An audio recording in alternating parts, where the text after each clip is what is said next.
Bonjour et bienvenue dans ce tutoriel vidéo du blog Argent Facile avec roboforex.blogspot.fr. Nous allons aujourd'hui réaliser un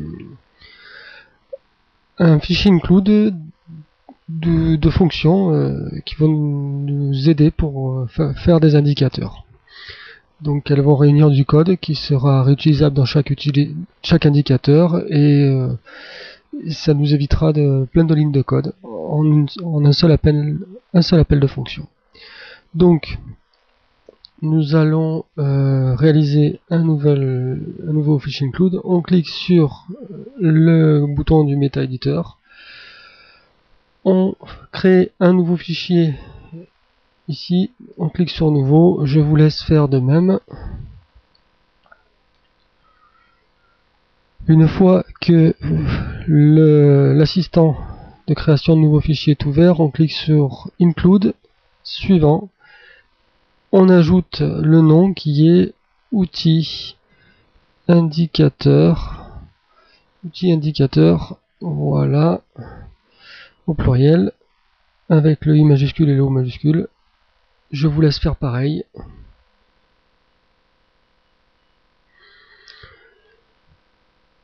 Une fois que vous avez saisi ce nom, on clique sur terminer, notre fichier apparaît et on fait un petit peu de nettoyage. On nettoie un petit peu tout ce qui va nous servir à rien du tout. Voilà, on enlève le texte vide. Ici, on laisse la section define, DLL import, on n'en aura pas besoin. A priori, on met une section constante, on raligne un petit espace pour aligner le tableau. On met fonction d'initialisation, voilà, quelques supprimes pour aligner le tableau. Et peut-être c'est bon. Voilà, donc je CTRL S, je vous laisse faire la même chose.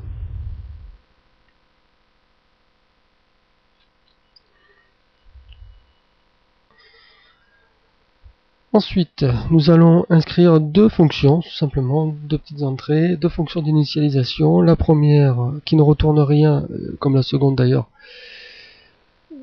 donc de type void, elle va initialiser l'indicateur.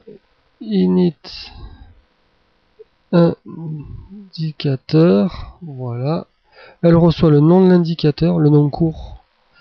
Nom court, c'est une chaîne de caractères string, nom court. On ouvre la collade et on fait entrer CTRL S. Je vous laisse inscrire la même ligne.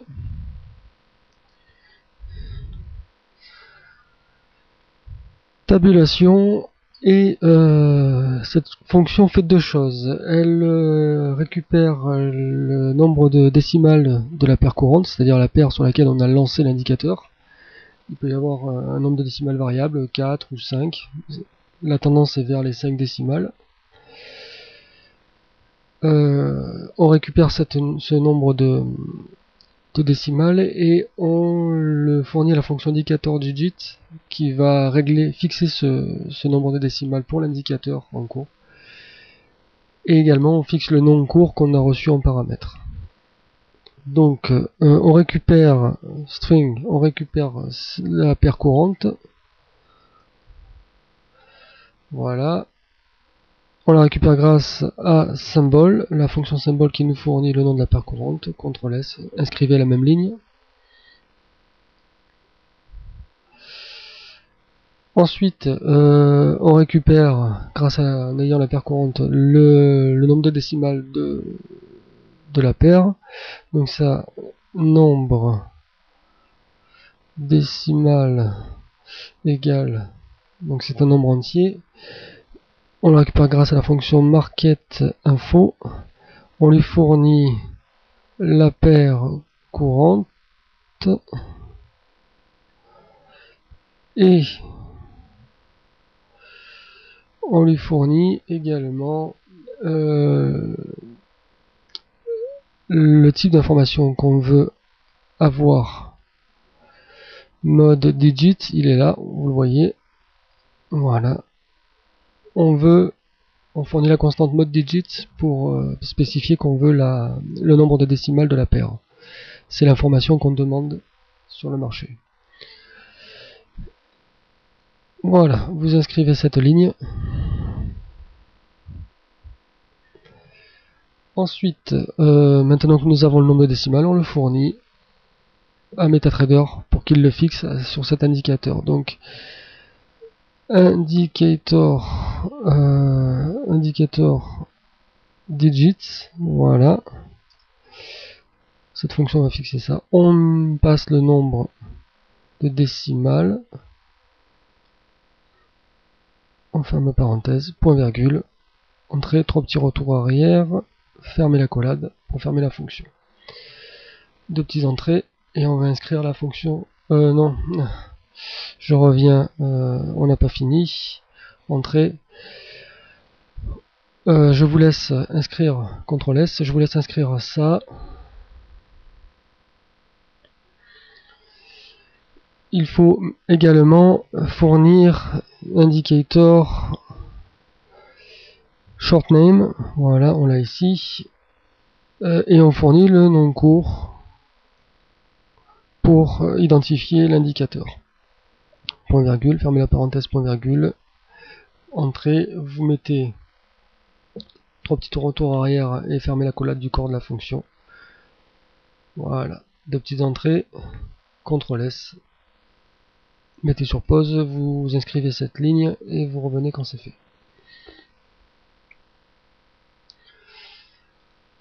Fonction suivante, nous allons initialiser un index dans l'indicateur, c'est-à-dire un signal des valeurs avec tout son historique, période par période, une valeur calculée. On peut en mettre jusqu'à 8 par indicateur, donc cet appel de fonction pourra être réalisé jusqu'à 8 fois. Cette fonction ne retourne rien, void, init index, voilà, et on reçoit plein de paramètres, tous les éléments pour initialiser l'index. Déjà, le numéro de l'index. Numéro de l'index, non, c'est un entier, numéro index. Je vais placer les arguments, cette longue liste d'arguments dans un ordre du plus susceptible d'être changé au moins susceptible. D'abord le groupe des arguments qui sont obligatoires, ensuite les arguments optionnels, et dans les arguments optionnels, les plus fréquemment changés d'abord. Parce que si on met le plus fréquemment changé à la fin, il va falloir préciser tous les autres pour pouvoir préciser le dernier. Donc si on veut éviter de préciser certains éléments, il vaut mieux qu'ils soient après. Donc numéro d'index, on reçoit un double. Ça c'est par référence, c'est-à-dire donc un petit i, le tampon historique pour cet indicateur, c'est un tableau. Donc ouvrez et fermez le crochet, virgule. Donc l'esperluette devant, 1%, c'est la touche du 1 au-dessus du A.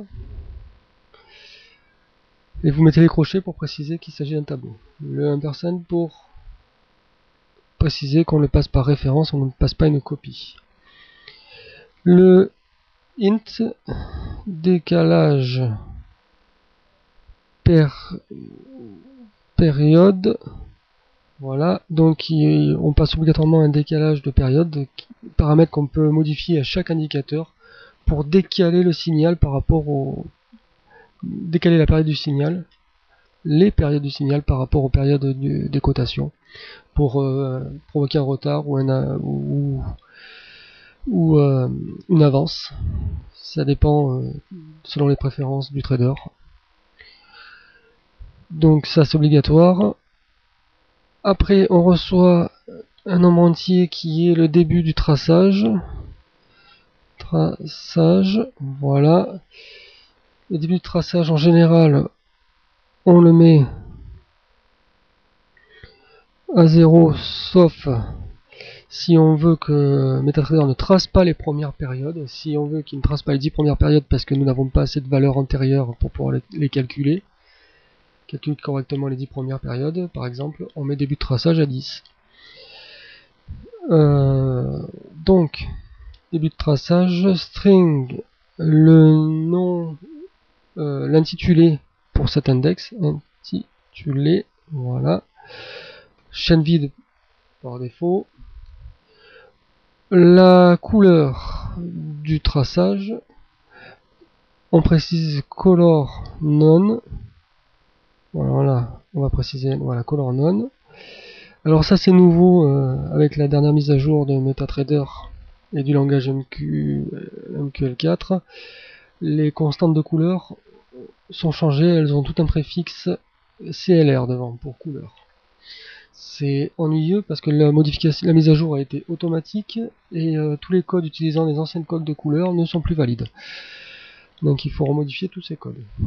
Ça c'est pas très bien de leur part. Ils auraient pu le signaler. Alors int, on fournit également le style de traçage. Style égale style solide. Voilà, vous avez la liste possible sous les yeux qui apparaît. Ensuite, int, le mode de traçage. Le mode de traçage, voilà. Drawline.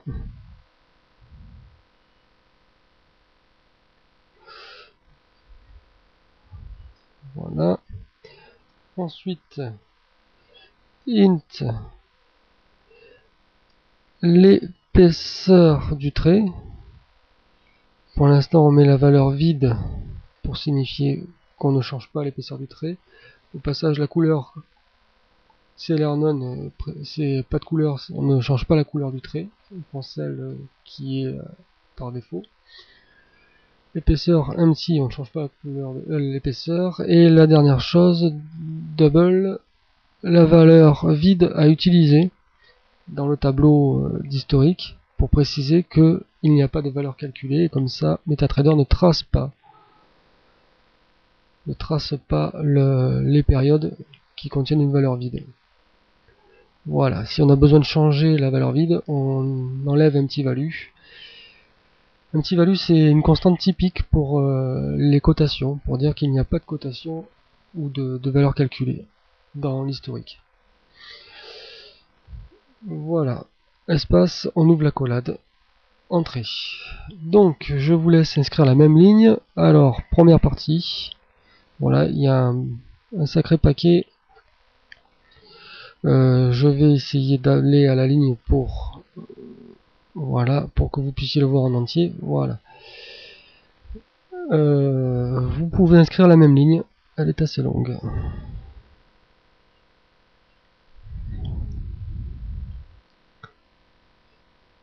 Ensuite, voilà, je remets la ligne comme elle était. Tabulation. Et on peut transmettre tous ces paramètres simplement à toutes les fonctions concernées pour fixer ces paramètres pour l'indicateur, pour l'index. Donc set index buffer. Voilà. La première dans les listes qu'il y avait, set index arrow, on ne s'en sert pas, c'est vraiment très spécifique. Il faudra s'en servir dans chaque indicateur s'il y a besoin. Donc set index buffer. Donc on passe d'abord à chaque fonction le numéro de l'index qu'on choisit entre 0 et 7. Évidemment, ça sera le même pour tous les appels qu'on va faire là, puisque c'est le même index qu'on traite. Après, le tampon, là, c'est pour historique, c'est pour préciser à MetaTrader quel tableau on utilise pour servir d'historique. Voilà. Ensuite, 7, je vais y aller par 2. Il faut mettre les majuscules. Set index shift, le décalage. Voilà. Numéro index, virgule, décalage. C'est comme ça que je l'ai appelé. Décalage période. Voilà, fermez la parenthèse, point virgule. CTRL S. Je vous laisse inscrire ces deux lignes.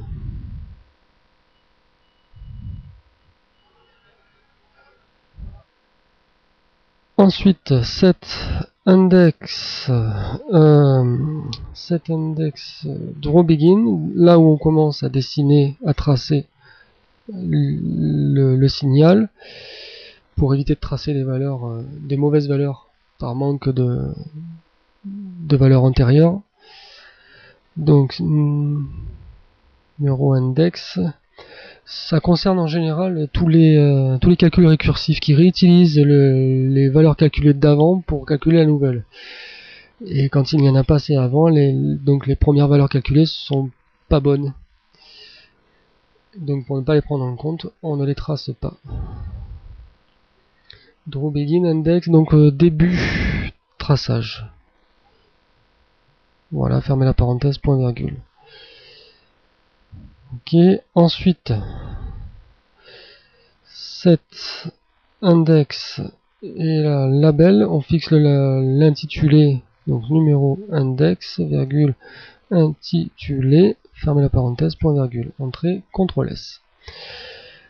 Voilà, donc vous inscrivez ces deux lignes là, et vous revenez après.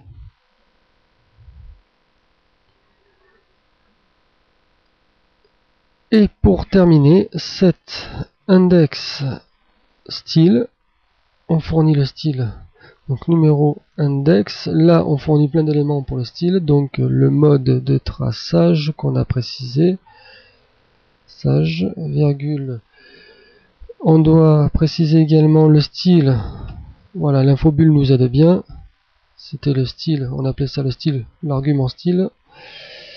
L'épaisseur width, c'est l'épaisseur width, donc on l'avait appelé épaisseur, voilà. Et la couleur, on avait mis couleur, tout simplement, on ferme la parenthèse, point virgule.